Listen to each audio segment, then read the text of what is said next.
Hi, I'm James Catherall, co-founder of Catherall Audio, and Apple just quietly dropped a major bit of news right before the big WWDC event on June 5th. Final Cut and Logic Pro are coming to the iPad. This has been highly anticipated and discussed for years. Now, for me, this brings up a big question: will MainStage be next? This announcement continues to blur the lines between the iPad and MacBook lineup. For a long time, Apple made the separation between the products clear, but with each passing year, it gets more confusing what the focus is for each of these products. It's getting harder to see why you want to buy a lower-end MacBook Air when you could just buy an iPad instead. The goal of adding Logic Pro to the iPad seems a bit unclear as well. Do they want this to be for hobbyist creators or for heavy-hitter paid professionals? When watching the video they put out, it looks like the best use for professionals would be using the iPad to start some quick ideas while you're on a plane or away from your studio, and then bringing that back and exporting it to your main workstation to flesh it all out.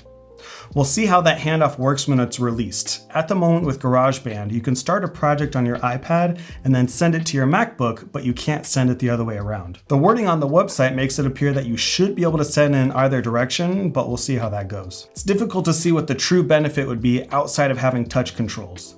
It doesn't seem to have a lot of benefit over using a MacBook.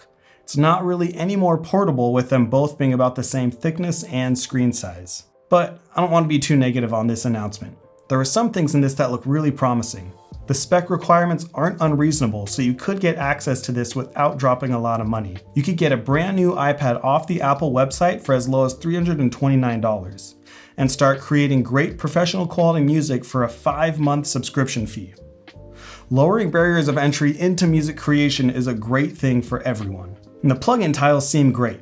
Being able to have quick access to the main parameters of a plugin at a glance can be really convenient, as well as access to the full plugin window to get deep in the details is a huge upgrade from where it was with GarageBand. At the very least, it would be great if they could add both of those things to Logic Remote.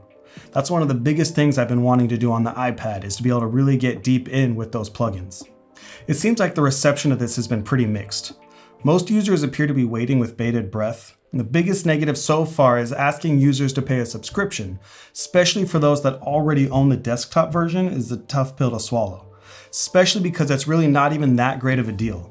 At $49 a year, it only takes 4 years before you surpass the $200 price tag of the desktop version. I get that creating something like this most likely meant adding more people to the Logic Pro development team that can focus on supporting the iPad OS version, as that takes a different skill set and that means more money, and that money needs to come from somewhere.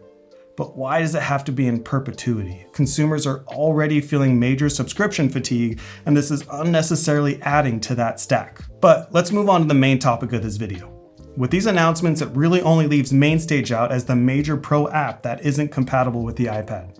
Could that be coming soon? With Apple's history of MainStage updates lagging many months behind Logic Pro, I'm not going to be holding my breath. I also asked all of my subscribers, and it appears to have the same hesitancy that people are feeling for the Logic Pro release. Now, could Apple make MainStage work on the iPad? Absolutely. The specs of the iPad at this point are every bit as good as the MacBook Pro. The iPad Pro has the same M2 chip with an 8-core CPU and 16-core neural engine and 8 to 16 gigabytes of RAM, depending on which storage option you pick.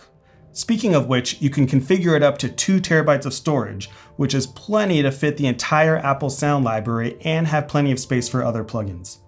So the limitations definitely would not be on the computing power. There is only one built-in USB-C port with an option for a second one if you drop an extra $349 for the Magic Keyboard.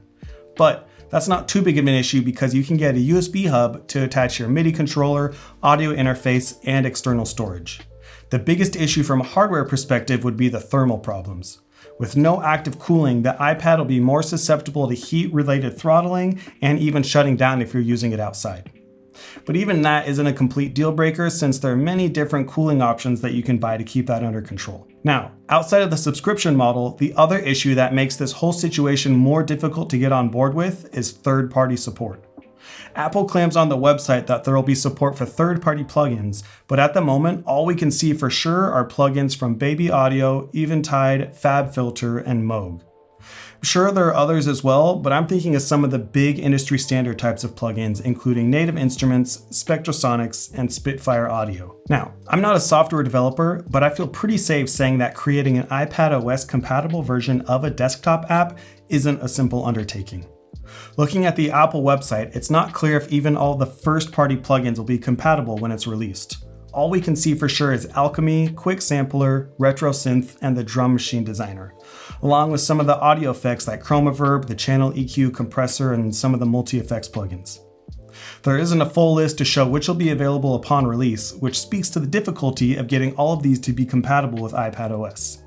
But I digress. For third-party companies, it would take an additional team with experience in that space to create an app that is up to the quality standards that a person would expect from some of these top-level companies, as well as a consistent team that will provide continued customer support and updates. These companies would be more than justified in asking for an additional cost to acquire a version compatible with the iPad.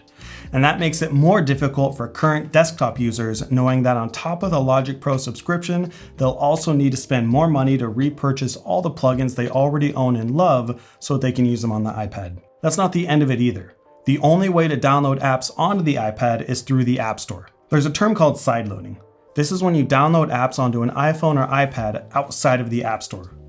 Now, currently, there's no legal way to do this on Apple devices without breaking the terms of service, so proceed with that at your own risk. Now, on a Mac computer, you do have the ability to download apps and software outside of the App Store, which is where you download software from big companies like Native Instruments, Spectrasonics, and Spitfire, do it directly from their websites. This would mean that they would be required to sell the iPad apps through the App Store. And if you stayed up to date with Apple's litigation woes with Epic Games, you know that Apple takes 15 to 30% of all sales and in-app purchases on the App Store. This would mean even more additional costs for these third-party apps on top of the additional costs for development and other things. Logic Pro and MainStage comes with the best stock plugins in the game, but I'm sure Apple is aware that many people would be reluctant to make any type of long-term commitment to Logic Pro or MainStage without the ability to use their go-to third-party plugins. I feel confident that 99% of users utilize at least a couple non-stock plugins. And this would defeat one of their major selling points in the ability to move the project back and forth between your iPad and main workstation, because you'd have to keep working around all of these non-compatible plugins. Now, it's possible that Apple has already started these conversations with some of the big players in this space, but I'm sure there's some hesitancy from the companies to make any big moves before they know how many people use the iPad version and if it'll be more than just a gimmick. But all of this is little more than speculation at the moment. I'm looking forward to checking out Logic Pro when it drops on May 23rd and seeing the public perception on all this. The subscription model isn't great, but I also don't see Apple backtracking on this the same way that Waves did with their model. That's it for this video. I'm curious to hear all your guys' thoughts. Would you use MainStage on the iPad if Apple released it? Will you be downloading Logic Pro? Let me know in the comments down below. If you liked this video, give it a thumbs up. Don't forget to subscribe, and we'll see you in the next one.